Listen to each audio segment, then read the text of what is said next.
જળ, જંગલ અને જમીનની નેમ સાથે આજે ખાનપુર તાલુકાના કલેશ્વરી ખાતે વિશ્વ આદિવાસી દિવસની ઉજવણી કરાઈ।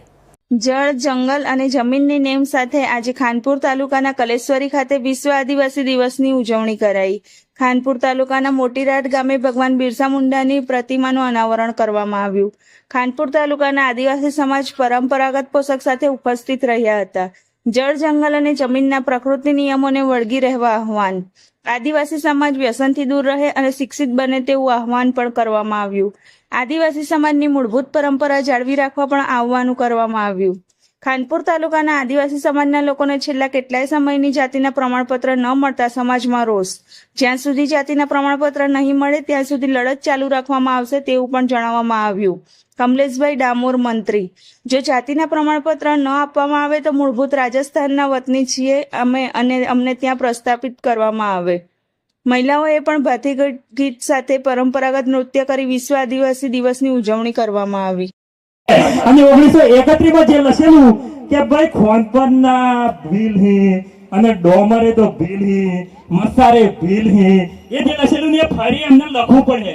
પણ હમણાં બીજા ઉઠી જાય કોક જેને પેટમાં વીતે કે આજે આરા દાખલો લીધો તો ઘેર જણ કણ રાખ્યું, એ જે પાસે એમ કે ના તમે તો હું હોમ નિગમથી પડતી, પણ એનાને કહેવાનું કે અમે 24 કેરેટ ભીલ હી, કેટલા 24 કેરેટ શુદ્ધ સોનું। એટલે વિનંતી કરું હું કે કોઈ બી ગણતરી કરે આપણે ઘેર આવે તો ડખોથી કરવો, પણ એને કહેવાનું કે ભાઈ તું ધર્મ અમારો કોલમ હે, સરકારે 3 કોલમ રાખી, અન્ય એસસી અને એસટી, તો એસટી ના કોલમમાં તું લખ। હમણાં મારે એક સાહેબ તો એમ કહેતા કારણ તમે કોણ ખબરથી પડતી, એટલે મેં કીધું એક કામ કરો, 2 સિયા બાચી ની જો ખબર નહીં તો તમારી આલો મારા સિયોને કેવું પડે યાર, કેવું પડે 2 બાચી તો ક્યાંક ને એક ગોઠવી નાખો જે ગમે, કારણ કે આ લોકો આપણને આટલા 80 ભર ખોદી દબાઈ રહી, હજી દબાવ મોગી, અને જેમ કે આ કમલેશ ની 2000 જણા ઘોડા છે હવે પીલો તો આઝાદ થી હકી રે આજે તમે આજે સાલો હળીઓ કરી, જો હોદી દાખલો નહીં મળે તો હોદી હળી કરે ને કરે। હોબળી લેજે, સરકારને હોબળવું હોય, પ્રશાસનને હોબળવું હોય, અને પત્રકાર મિત્રોને વિનંતી કે મારી આ સ્પીચ એક નાનકડી જગ્યા લઈને મેળજો તમારી પેપરમાં અને લખજો કે કમલેશભાઈ એમ કહેતા કે જો હોદી દાખલા નહીં આલો તો હોદી હળી કરી, બરાબર। એટલે આપણું વસ્તી ગણતરીનું કોલમ હાંસવાનું હમણાં સુરેશભાઈ ગણુએ કીધું કે ભાઈ સંસ્કૃતિ હાંસવો, સંસ્કૃતિ હાંસવો। અમે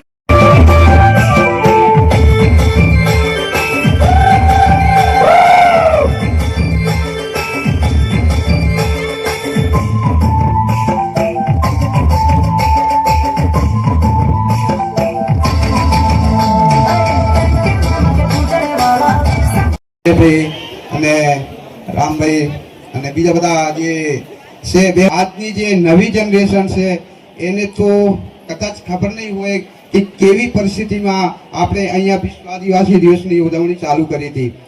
અને અહીંયા ઉપસ્થિત ખાનપુર તાલુકાના આદિવાસી સમાજને મારો જય જોહાર, જય આદિવાસી, જય ભીલ। આપણે સીધી વાત કરશો કે આપણે શિક્ષણમાં ઘણા બધા પાછળ છીએ, એટલે આપણે છોકરાઓને શિક્ષણ પ્રતિ જાગૃત કરવાનું છે। આપણે છોકરાઓ અહીંથી લુણાવાડા જાય છે, અમુક વિમલ ખાઈને ઇન્દિરા મેદાનમાં બેઠા રહે છે સાહેબ, ઇન્દિરા મેદાનમાં બેઠા રહે, તો આપણે છોકરાઓનું ધ્યાન રાખવા છે કે આપણે છોકરાઓ જાય ક્યાં છે, અહીંનો કોલેજ કરીને જાય ને ઇન્દિરા મેદાનમાં બેઠીને વિમલ ખાય, એટલે આપણે એમને થોડી કાળજી રાખવાની છે, એવી ખાનપુર તાલુકા જે આદિવાસી સમાજ છે એમને વિનંતી કરું છું। અને બીજો અત્રે ઉપસ્થિત તમામ સમાજ વિશ્વ આદિવાસી દિવસની તમામ આદિવાસીઓને શુભકામનાઓ। ખાનપુર તાલુકામાં આજે વિશ્વ આદિવાસી દિવસની ઉજવણી થઈ છે, તો તમામ આદિવાસી ભાઈ બહેનોને શુભકામનાઓ।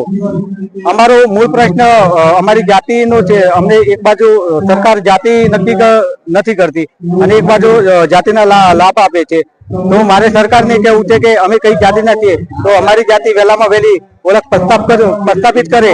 જો સરકાર આવું ના કરે તો અમે ગાંધી ચિંતામાંથી આંદોલન કરશું। અમે 2018માં આંદોલન કર્યા, 2024-25માં આંદોલન કર્યા, 24-25માં અમે 62 દાડા શાળા બંધ એલાન આપ્યું, તો છતાંય સરકારે અમારી જોડે કોઈ મંત્રણા નથી કરી અને અમારી લડાઈ અગાઉ અમારી ચાલુ રહેશે। અને અમે સરકાર જોડે માગણી ચાલુ છે. સરકાર અમારી વહેલી તકે માગણી પૂરી કરે એવી સરકારને હું નમ્ર અપીલ કરું છું. શું નામ છે આપનું? મુકેશ બામણિયા.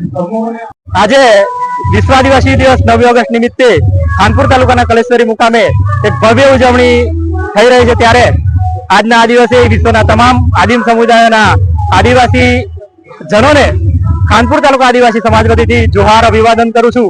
વિશ્વએ જ્યારે આપણને આ જવાબદારી સોંપી છે, આદિવાસીઓને આ પૃથ્વીને બચાવવાની જવાબદારી સોંપી છે, તો આપણે આપણી સારી રીતે વહન કરીને આપણી તાકાતનો પરચો વિશ્વને બતાવીએ અને આપણી જે સંગ્રહખોરી વિનાના જીવનની જે આપણી જીવન પદ્ધતિ છે એ જીવન પદ્ધતિ વિશ્વ સમક્ષ રજૂ કરી અને વિશ્વ પણ તેમાંથી નોંધ લે અને બોધપાર લે અને આ વિશ્વને ટકાવી રહે એ માટે આપ સૌને જોહાર વિનંતી કરું છું. આદિવાસીના દાખલાને લઈને આપે પણ પ્રવચન આપ્યું હતું.